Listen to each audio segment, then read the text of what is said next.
Good day, viewers. Welcome to a new edition of 30 Minutes, the interactive program of Trust Television with me, Manir Dan Ali. Our guest today is someone you could call a friend of the house, is a political commentator, a columnist, and a scholar on the media. I'm talking about none other than Dr. Suleiman Suleiman, who at one time was actually the deputy editor-in-chief of the Daily Trust newspaper.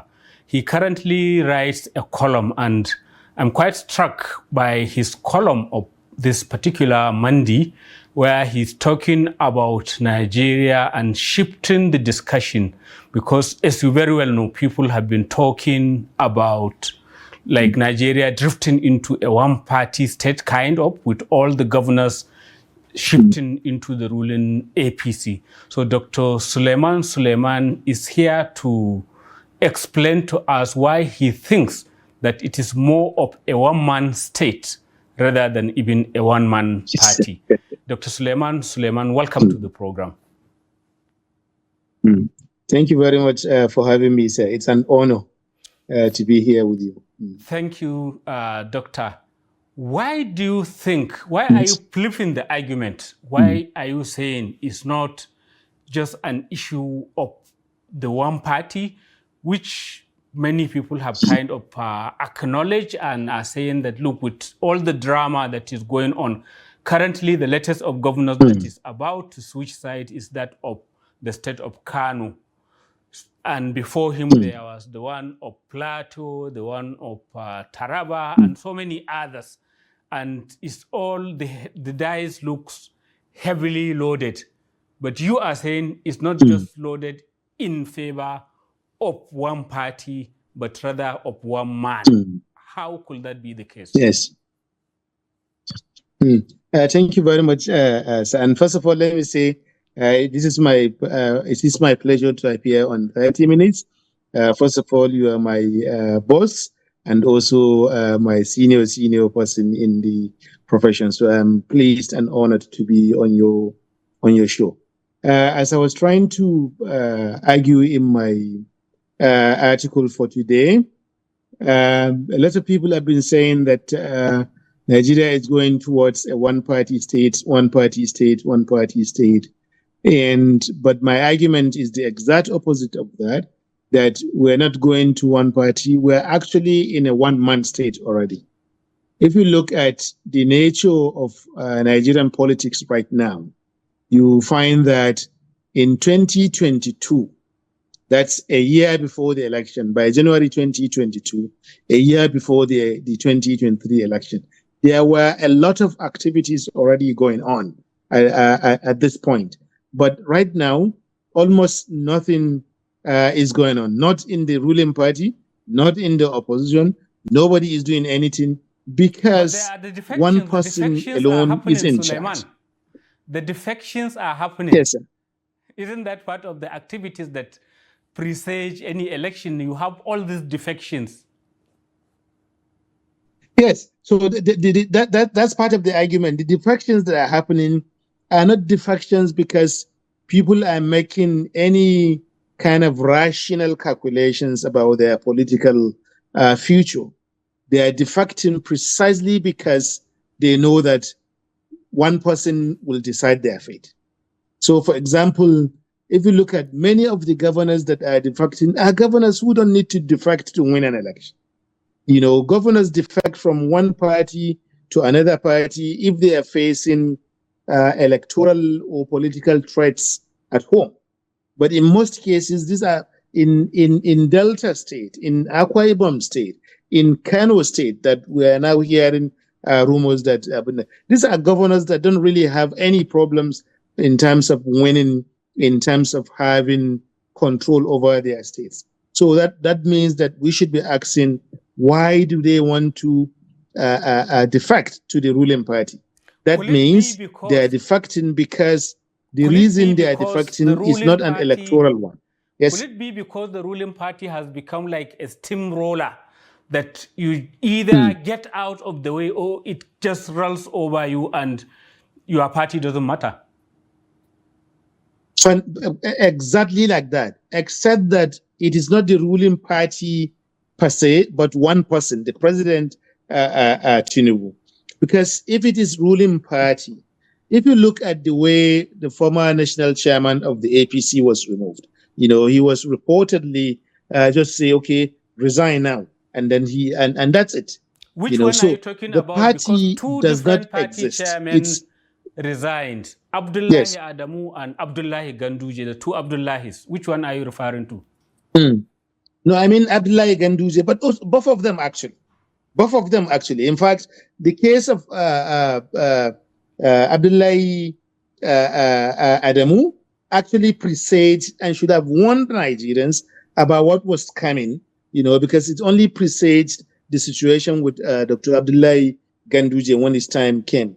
For both of them, their resignation is something like you can call gunpoint. Not that somebody was pointing a gun at their head, but the fact that they were forced to resign, unexpectedly, because the president wanted it like that, So we have always had, as I tried to argue in the column, we have always had a kind of one-party state in Nigeria.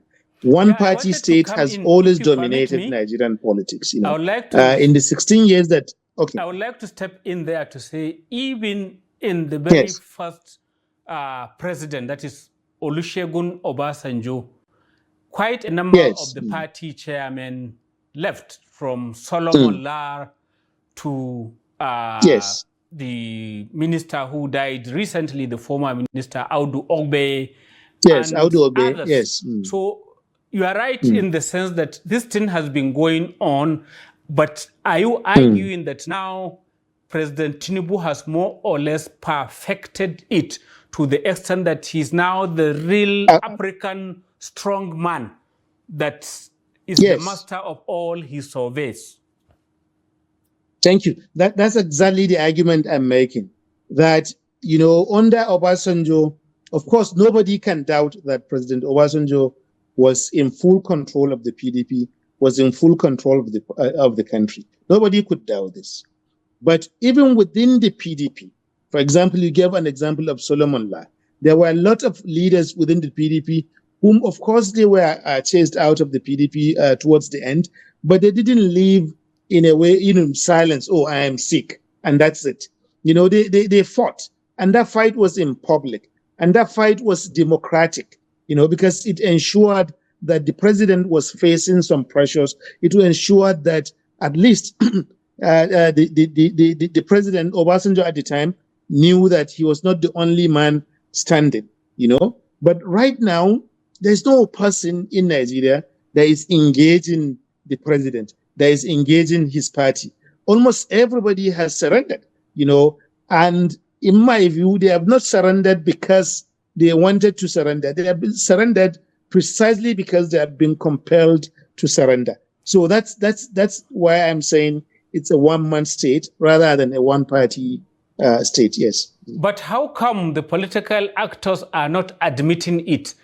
It is commentators like you who are alluding or alleging that this is what is happening. Yes. Because so far, all of those who have moved, they didn't say, as some of the stories are suggesting, either is because in their state they are suddenly given lots of money to carry out projects, or maybe they were being threatened with something.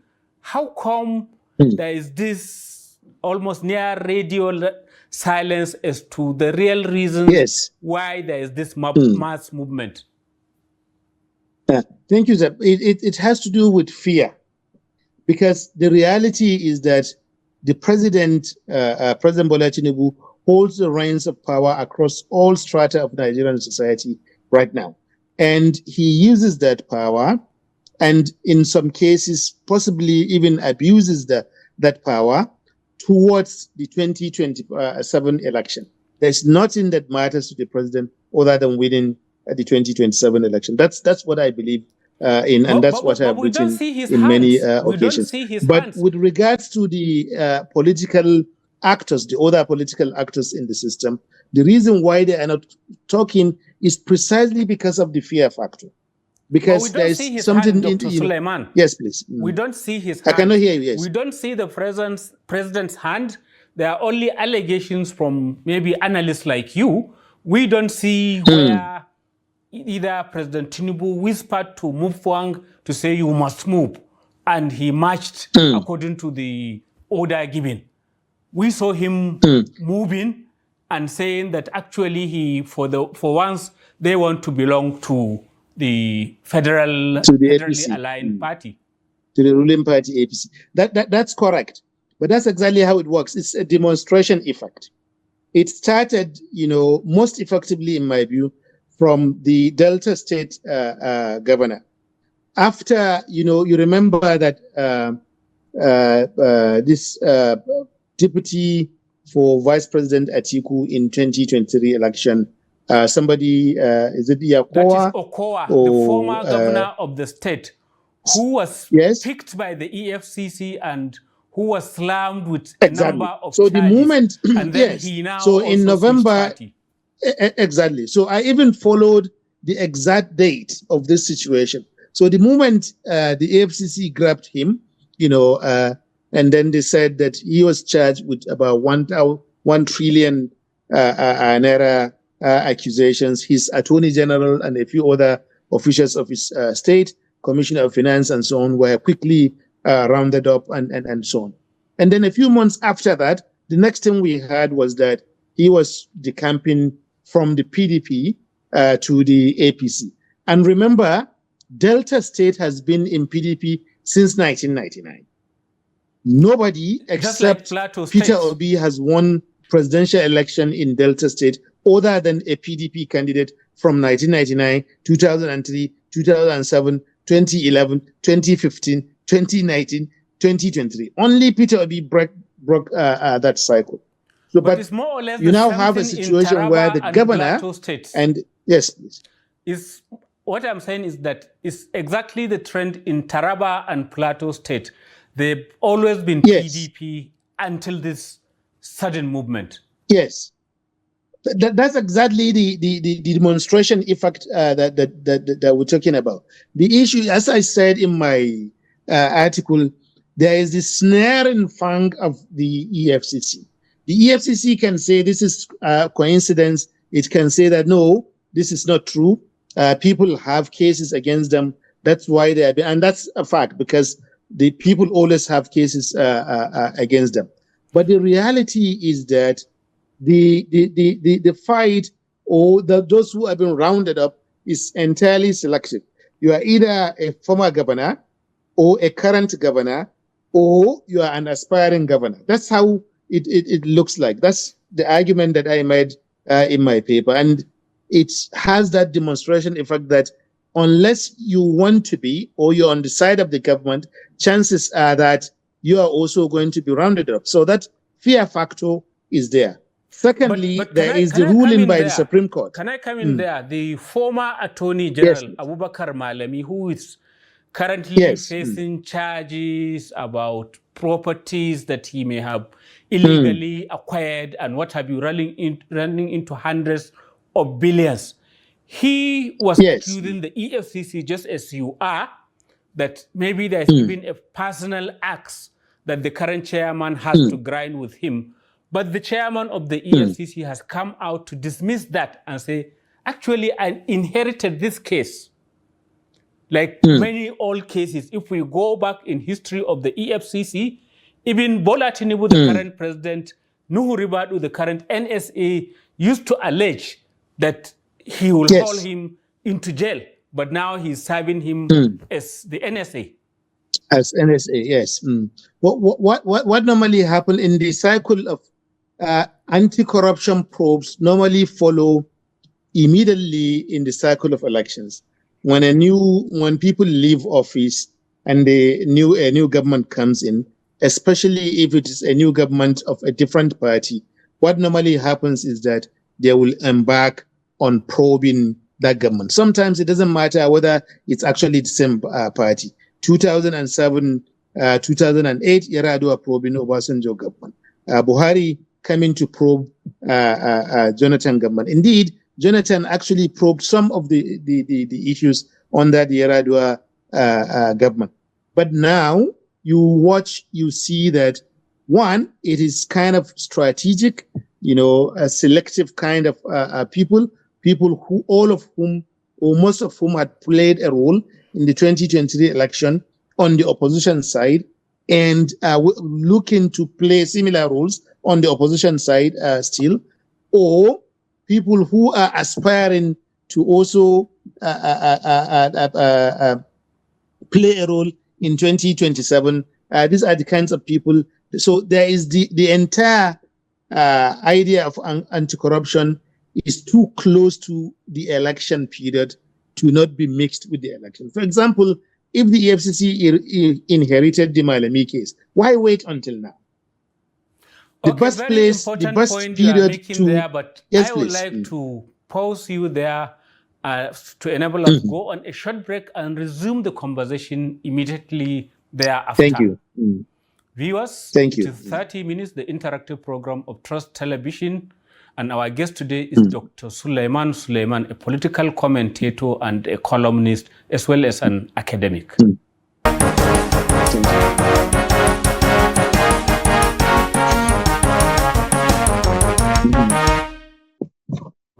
Welcome back. If you've just joined us, yes. It is 30 minutes, the interactive program of Trust Television with me, Manir Dan Ali.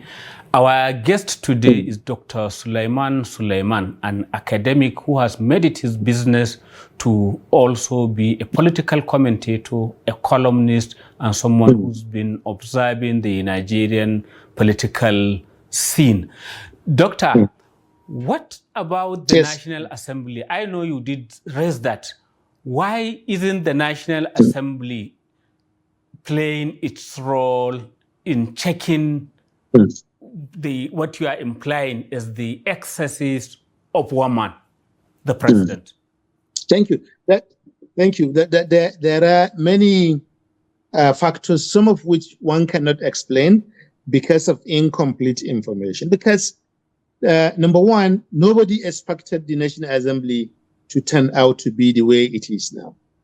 There is a good reason why you would not expect the National Assembly to turn out this way, because in the election that brought in, what's his name? The Senate President, Godswill Akpabio. That election was keenly contested. The election was keenly contested between Godswill Akpabio and the former governor of Zamfara State. What's his name again? Abdulaziz Yari. Abdulaziz Yari. Abdulaziz Yari won probably up to 45% of the total number of votes on the Senate floor.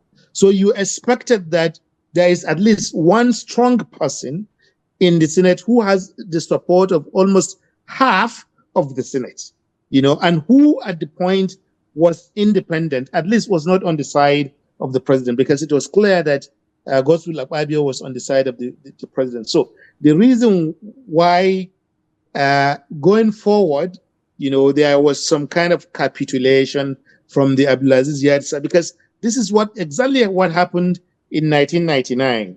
Obasanjo supported Evans NRM, whereas many number of senators supported Chuba Okadibo. But Obasanjo's candidate didn't find life easy, until Chuba Okadibo was able to take back power, even though Obasanjo got him removed later on. But in this case, we just saw everybody we didn't see any kind of the kind of opposition that you expected from the Yari camp against so many things that have happened in Nigeria in the last 3 years. You haven't seen that. But for me, I don't know. Yes. Aren't you being idealistic, given the fact that now more than 2/3 of that very assembly is part of the ruling party that you earlier said has this big, strong man that is shepherding everybody? So yes. Are you Thank you. not contradicting yourself that should you expect anything from that's entirely that's entirely the framework, actually, which is that it has always been opposition in Nigerian politics has always been within the ruling party. There's never really been significant opposition outside of the ruling party. The opposition has always been within the ruling party. For example, if you look at the Senate under Saraki, and Buhari, although Saraki had the support of a number of PDP senators, and Dogara had the support of a number of PDP House of Reps member, but they were within the same party as the president, the late President Buhari as well.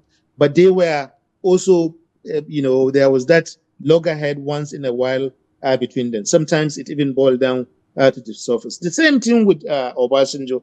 The Chuba Akadibo was also in the PDP up until the 2003 elections when he left the PDP to become Buhari's vice presidential candidate in the ANPP. So what was expected was what we would expect is Abdulaziz Yari and other senators, almost 45% of them who supported him, to form a sort of opposition bloc that will serve as a wedge against, the president or Akpabio and things like that, or at least, but if it is once in a while, to say something that Nigerians will want to hear. But we have not had that. What we have had is total capitulation on their part. Don't you see that it is the other side? Is the president that has been quoting even Senator Yari? He has been to the wedding of his children, which is unusual for a president that doesn't even attend a lot of official functions. So probably the Tinubu, as the strategist, as the master of all his service, is now reaping where he has sown. Well, it may look like that, but the other explanatory factors can also scarcely be dismissed. For example, when the Supreme Court says that a president has the power to dismiss, to suspend, or remove a governor by invoking an emergency, his emergency powers. Of course, emergency powers are important, and all democracies in the world have emergency powers. For example, if you have the sort of pandemic that people had 2-3 years ago or 5 years ago, and if things were that extreme, every government would have no choice but to declare emergency. But in our case, it's not clear what emergency means. It is so loose to the extent that if a president does not like my face and I am a governor, it means, Kawai, there's emergency in my state. Once the president doesn't like me, that means there's emergency in my state, because he can just say, okay, go ahead and invoke emergency powers and remove it. What happened and we have seen that happen even before the law, because in the case of the Rivers, of course, it was not wise for the River State governor or for anyone who was involved to have gone to demolish the House of Assembly building. But that was not something to the extent that somebody would say we are now in a state of emergency, or it has not even started getting to the extent of maybe affecting oil installations in the states and things like that. And immediately, quickly, there was that emergency declared. And Dr. that's what I've been trying to argue since, that a lot of these things are based on demonstration. I wonder whether you can hear me. Once the president does one thing, yes, please. And say, is it fair to say that what has been happening at the level of states, where before now, from 1999 to date, the governor's word is law. Any legislator who dares disagrees with his governor loses his seat or his position. So that is why speakers are doing rank-headed kind of thing to the governors. They are more or less like an appendage to the governor. So is it the case that now it has come to the level of the federal government or the federal level where there used to be some kind of independence of the federal legislature, and now it's all the KBC syndrome all through? That's correct, but it's also unfortunate because in Nigeria, federal politics is different from any state politics. Federal politics is is like 1,000 times more complex than the internal politics of any individual state in Nigeria. Some of the more cosmopolitan states, states like Lagos, Kaduna, Kano, and so on, that people like to talk about, they still pale in comparison to the complexity of Nigerian federal politics. It's not good for the country. It's not good for the National Assembly particularly. and it's not even good for the president himself, that he has 100% rubber stamp National Assembly.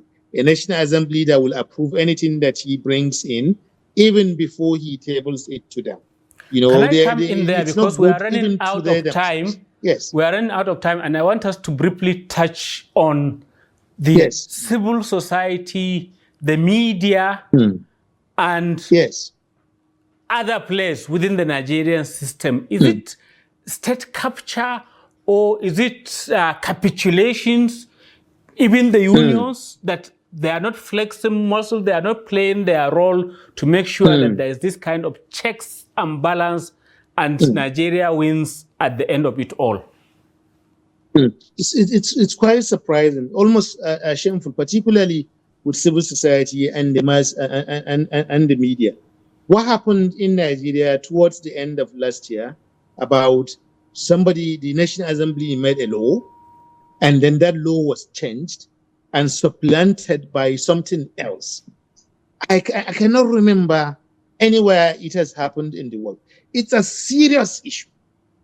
Anywhere in the world, there will be, the least you can have would be, at the very least, some kind of a probe to find out, a public hearing to determine who exactly is responsible for this. But nobody in the National Assembly said anything. They are happy with it. The Senate president come to say that, oh, okay, we'll correct it, and then we move on, and so on. But the broader point is that if that had happened under Buhari, oh my God, you know, as we know, if that had happened under Buhari, the civil society, the newspapers, everybody will be shouting and saying that, in fact, even if it had happened under Jonathan, I am sure there will be a lot of, but now, right now, we're just hearing silence. It's like people are disinterested. You know, I read Nigerian newspapers, you know, this day, The Punch, Guardian, and so on. I read them every day as a journalist, you know, as an editor. I have to read them every day. I used to read them during Buhari. I read them now. And then I look at them and I wonder whether they are a totally different set of newspapers now under Tinubu than they were under Buhari, because at that time they were more active, you know, and so on. But right now, you know, it's like they're happy with the way things are going. So you are implying that there's a near total capitulation to the big man. I didn't get that. I said you are saying it's as if there is a total capitulation to the big masquerade. Complete capitulation, yes. And I think it's an ideological one. It's possible there's maybe media capture or state capture is possible, but I think it's largely ideological. Thank you very much, Dr. Suleiman Suleiman. Kind of government appeals to a lot of people down south. Yes. I'm afraid we've run out of the time allotted to this program, but thank you very much for the very interesting conversation. Yes. Thank you. Viewers, that's the end of this edition of 30 Minutes. Keep a date with us.